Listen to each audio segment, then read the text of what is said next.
Chapter 1062. Wilbur burst out laughing, shaking his head. I truly don't know where you people get the confidence to be acting like this. It's hilarious. You! Donnie trembled in anger at Wilbur's words, unable to get a word out of her own. To Donnie, the people in this room were indeed upper-class men, society's most elite individuals. Wesley and the others were mere low-lives, whose misery was only their fate. Someone coming along with these low lives would never ever be able to understand what it meant to have power. For a low life to humiliate her like this invoked such anger in Donnie that she could not take it all. Take them out of here and bring them to a hotel room.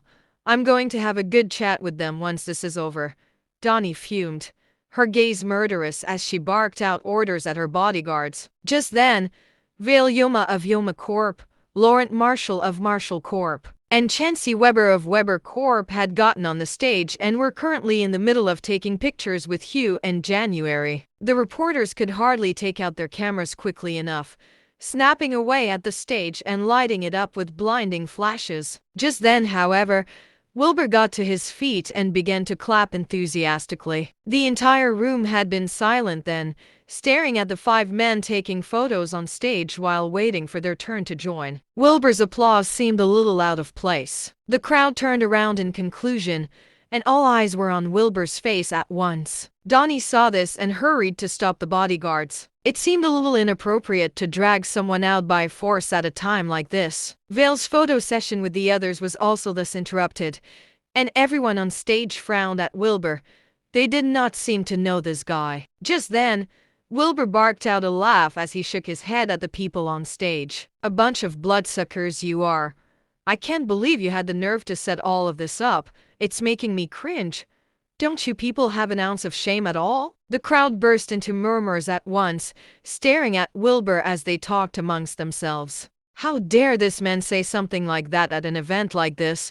Was he looking to get killed? Vale's expression, along with everyone else on stage, began to darken. Who are you, young man?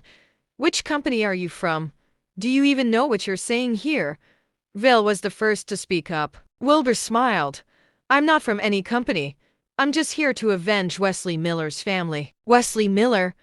Most of the crowd did not even know who this man was. It was undeniable that a few $100 million in net worth was hardly anything to them, and thus they did not know this man. Vale's expression, however, darkened at once. Of course, he knew who Wesley Miller was. The Millers had been an important part of organizing the Denham City industry. Vale had dropped some big buck and pulled a few strings to take over Miller Corp. Wesley's parents had died one after the other after that, which Vale's men had reported as well. Of course, Vale hardly thought anything of this. With how powerful he was, there was nothing anyone from the Millers could do to him. He had just told Donnie to give Wesley trouble, or Vale would get rid of Wesley as well.